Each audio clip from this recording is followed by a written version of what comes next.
Hola muchachos, nuevamente estamos en la segunda entrega de los temas más importantes trabajados en la prueba de competencias ciudadanas Saber Pro. En la anterior vimos los mecanismos de participación y mecanismos de protección de los derechos humanos, pero pues ¿cuáles son los derechos humanos? En esta sesión vamos a trabajar los derechos humanos y el derecho internacional humanitario. Entonces, damos inicio. ¿Cómo entender los derechos humanos desde los planteamientos del Estado social de derecho? Ustedes ven liber que, igual quién, fraterno y cuando. ¿Qué significa esto? Es una crítica a que desafortunadamente desde 1789 hasta acá, que venimos hablando de los derechos humanos, todavía desafortunadamente no se aplican. Existen en el papel, pero desafortunadamente no se aplican. Bien, vamos a mirar entonces cuáles son las características de los derechos humanos, cuáles son las generaciones de derechos humanos y las características del derecho internacional humanitario, DIH.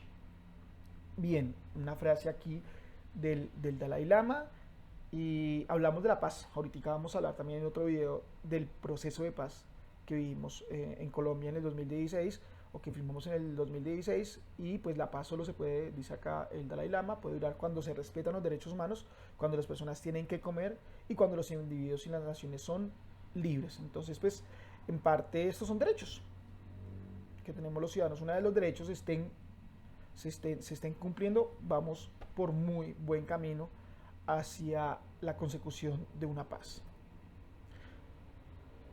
Listo, características de los derechos humanos. Surgen con la Revolución Francesa en 1789, tenemos tres premisas: igualdad, libertad y solidaridad o fraternidad. De hecho, son las tres premisas que todavía sostienen a los estados modernos, sobre todo los estados sociales de derechos como el de Colombia. ¿Listo? ¿Qué son los derechos? Los derechos son cualidades inherentes, es decir, nacemos con ellas, son propias del ser humano, son inviolables, no se pueden tocar, no se pueden, no se pueden modificar, son inalienables. El derecho a la vida es el derecho a la vida y ya. Son innatos, nacemos con ellos. Por el simple hecho de ser un Homo sapiens, tengo derechos nomás y son indivisibles. Yo no puedo sacar de dos derechos, de un derecho dos. No, solo un derecho, y si necesitamos otro derecho se crea uno aparte, ¿de acuerdo? Se consagran como tal en el 48 en la Declaración Universal de los Derechos Humanos de la ONU, pero en Colombia los ponemos en práctica ya en el 91, nos demoramos un poquitico, pero ya los tenemos. Y por último vamos a hablar entonces, como ya les decía, el derecho internacional humanitario que se aplican en momentos de conflicto armado. Todos estos derechos, como ya les decía, protegen a la familia Homo sapiens por el simple hecho de ser Homo sapiens. Entonces, los derechos humanos se dividen en tres grandes grupos o tres grandes familias: la de primera, segunda y tercera generación. Buscan proteger la dignidad humana en lo social, en lo individual, en lo colectivo. Están por encima de lo religioso, de lo político, de lo filosófico, de lo sexual. Todos somos iguales. O sea, los derechos humanos no distinguen tipos de personas. Para todos, todos somos iguales para los derechos. Son protegidos en Colombia, como ya lo vimos en el anterior video, mediante los mecanismos de protección de los derechos humanos.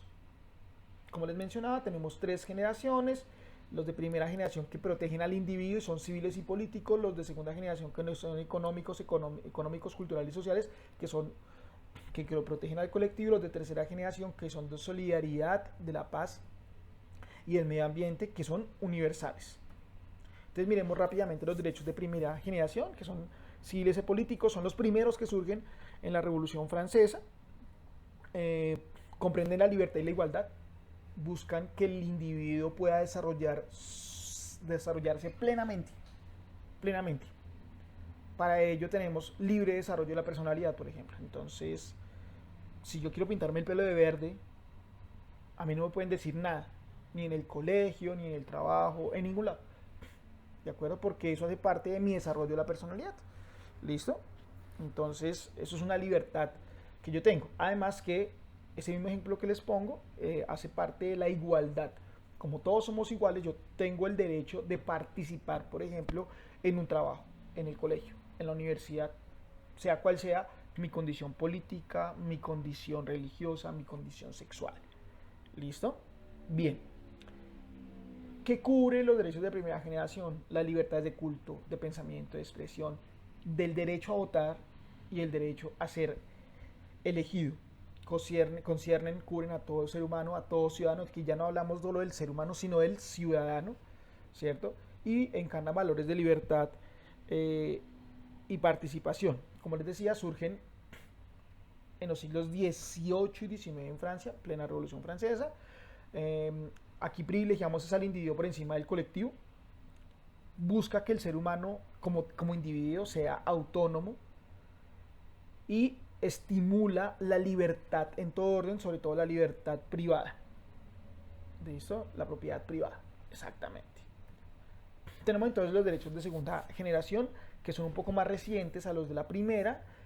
Surgen ya en plena revolución industrial. Estamos hablando de muchas personas trabajando en fábricas que no tenían derechos de ningún tipo. Trabajaban más de 15 horas diarias. Desde que el niño podía jalar cosas ya trabajaba, hasta el abuelito más grande, y más gente moría de cansancio.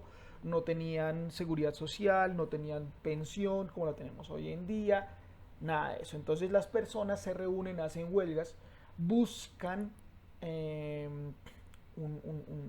con un mayor equilibrio, porque ellos producen mucho dinero, reciben muy poco a cambio, y quien se queda con todo el excedente es el dueño de la empresa.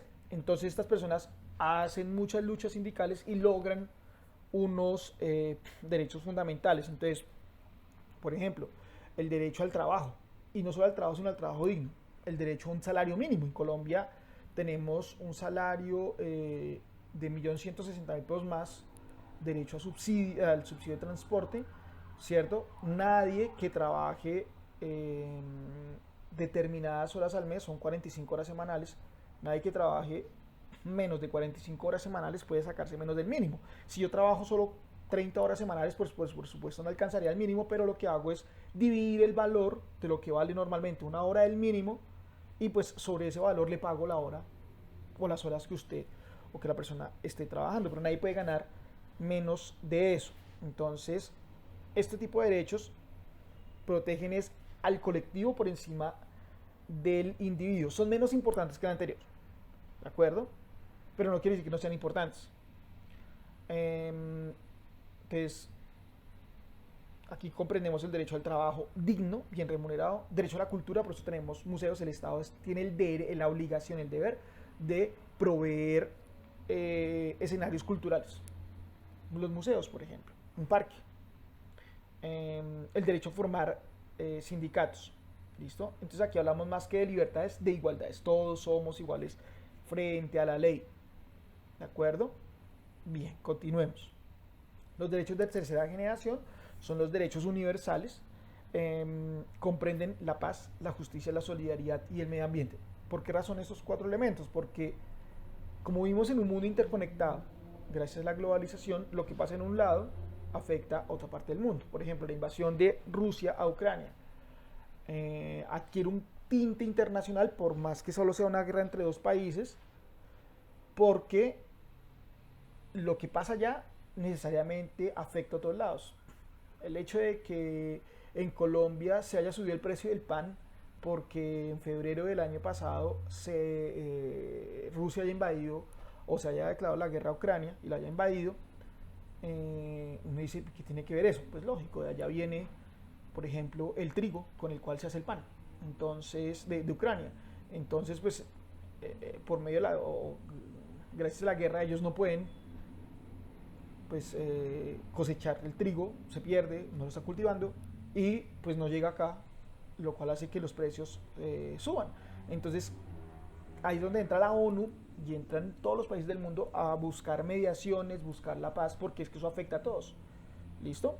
En lo económico, en lo político, en lo social, afecta a todos. Lo que pasa en un lado afecta a otros lados, porque estamos en un mundo totalmente interconectado. El medio ambiente, por ejemplo, si bien podemos decir que China y Estados Unidos son los países que más contaminan, la India contamina muchísimo este mundo, yo digo, pues bueno, eso es por allá, aquí no me afecta en nada. No, pues el daño ambiental allá afecta la vida en esta parte del mundo. Entonces, pues nosotros también tenemos que estar muy pendientes de eso, o sea, de rechazar cualquier daño ecológico, así esté al otro lado del mundo, así no sea directamente en mi país. ¿Listo? Bien, estos son los más recientes, surgen a finales del siglo XX, en los 70s, 80s del siglo anterior. ¿Por qué razón? Porque nos dimos cuenta que el mundo está totalmente interconectado y lo que pasa en un lado, pues repercute en otro lado. Esto busca alianzas entre las naciones. Ahora bien, ¿qué es el derecho internacional humanitario? Entonces, los que acabamos de ver son derechos que aplican en cualquier escenario, en cualquier momento, para cualquier ser humano. El derecho internacional humanitario aplica únicamente para las personas que están envueltas en un conflicto armado, tanto combatientes del conflicto como los civiles que están en medio del mismo. Entonces, cuando tenemos un derecho internacional humanitario, vamos a decir que por más que sea una guerra, y una guerra es lo más espantoso del mundo, vamos a poner unas reglas. ¿Listo? Entonces, por ejemplo, una regla: un soldado no puede mutilar, no puede dañar el cuerpo de un adversario. Es decir, un adversario cayó en combate, yo no puedo llegar a hacerle vejámenes. Eso va en contra de la dignidad humana. Por otra parte, un soldado no puede matar o herir a un adversario que ya esté rendido o que esté inconsciente o que sencillamente no pueda defenderse. Es decir, ¿qué se hace en ese caso? El soldado le respeta la vida, le respeta su dignidad humana y sencillamente lo retiene. Es como cuando uno juega ajedrez, uno lo que hace es retenerle el ejército o partes del ejército de mi adversario con el fin de debilitarlo y ganarle. Pero una vez se acaba la guerra, es decir, una vez se acaba el juego, yo le devuelvo su ejército y listo. ¿De acuerdo? Por tanto, cuando se acaba una guerra, se tienen que respetar, perdón, durante la guerra se tiene que respetar los derechos de los retenidos, que no son delincuentes, pilas, sencillamente son retenidos, son... tiene un nombre, son prisioneros de guerra, pero no son delincuentes, tanto de lado y lado. Y una vez se acabe la guerra, yo lo devuelvo. Sencillo. Eso pasó en Colombia. Entonces, por ejemplo, aquí en Colombia la guerrilla de las FARC mantuvo retenidos a soldados y militares por muchos años, pues hasta que se acaba la guerra. Y en efecto, cuando se acabó la guerra en el 16 o en el proceso de paz, comienzan a hacer devolución, porque esos son los gestos de buena voluntad. Lo mismo el Estado colombiano, en teoría, no debería tomar a un guerrillero como un delincuente, ¿de acuerdo? Sino como un preso político o un preso militar, no más, no más, porque estamos declarados en guerra, ¿cierto? Y sobre todo es una guerra política, digamos, en nuestro caso. ¿Qué más prohíbe el derecho internacional humanitario? Que yo le haga daño a la población de forma innecesaria, que le haga daño a mis adversarios de forma innecesaria. Eso no es permitido. Es decir, no solo debo proteger la integridad del adversario, sino de la comunidad que vive alrededor. Yo no puedo dañar el medio ambiente. Durante la Segunda Guerra Mundial y de allá para acá se ha vuelto muy recurrente envenenar el agua. Pues por supuesto, si yo enveneno el agua, primero estoy vulnerando la vida de los combatientes adversarios, pero también las personas alrededor. Estas personas no tienen ni la culpa. Sencillamente es población civil que no debería, ¿cierto?, estar en medio de la guerra, pero bueno, lo está. Entonces lo mínimo que debemos hacer es respetar las condiciones para que tenga una vida relativamente digna. No se permiten ciertos tipos de armas, por ejemplo, balas explosivas, armas químicas, armas biológicas, armas láseres, armas de que pasa el avión y bota bombas. Eso no, las minas antipersonales o minas quierapatas no se permiten. ¿Por qué razón? Porque son armas que no tienen un objetivo como tal, sino que sencillamente cuando estallan o cuando hacen el daño, indiscriminadamente atacan. Incluso pueden atacar y hacer daño al mismo que las está disparando. ¿Listo? Bien. Entonces, esto es lo que busca el derecho internacional humanitario. Tiene unos convenios que se han venido ratificando en Ginebra con los años. Entonces, pues, como ya lo hemos visto, uno es aliviar la suerte de los heridos, independientemente si es mi enemigo. No importa. Es un ser humano y ante todo usted tiene que respetarlo. Los náufragos, si es el caso de una guerra naval. El trato de los prisioneros de guerra, entonces en el caso de Colombia, aquí el Estado dice que, que eran secuestrados. La guerrilla decía que no son secuestrados porque son prisioneros de guerra, pero sí son secuestrados porque a los prisioneros de guerra se les tiene que permitir contacto constante con los familiares, se les tiene que permitir un trato digno, salud, alimentación, todo. Mientras que las personas que estuvieron en la selva, pues tenían nada más condiciones de secuestrados que de prisioneros de guerra porque pues, estaban amarrados a un palo como cualquier animal, no les daban comida, les daban comida de muy mala calidad, se morían de enfermos, en fin. Y el convenio cuarto es la protección de civiles en medio de la guerra. Lo más importante es aquí cuidar a los civiles. Y por ejemplo en Colombia, pues si nos hemos dado cuenta, la guerra que hemos tenido desde los años 60 hasta acá, pues los que ya han llevado siempre la peor parte son los civiles, sin tener nada que ver con el conflicto. Y se generan unos protocolos adicionales, que es la protección de las víctimas de conflictos armados internacionales, protección de las víctimas en conflictos armados nacionales y aprobación de un logo distintivo adicional. Este es importantísimo porque si yo hago parte, por ejemplo, de la Cruz Roja, que es un organismo mediador, o sea, no es que esté ni a favor ni en contra de uno, sencillamente es un organismo mediador, se tienen que respetar a esas personas, cualquiera de los combatientes. De hecho, cuando liberan a Ingrid Betancourt, se hace la liberación de Ingrid Betancourt, pues se hizo algo indebido, pero bueno, se logró la libertad. Pero se hizo algo indebido, se infiltraron soldados que se hicieron pasar por miembros de la Cruz Roja Internacional y pues la guerrilla los dejó entrar fácilmente por eso. Sin embargo, eso es algo indebido porque ¿qué va a pasar? La guerrilla ya no vuelve a confiar en eso, entonces cada vez que la Cruz Roja vaya a ayudar a las personas en medio del conflicto, pues las van a sacar a bala o las van a matar. ¿Listo, chicos? Bueno, entonces vamos a dejar hasta acá esta segunda entrega, perdón, y vamos a continuar entonces con el proceso de paz en Colombia. Muchas gracias.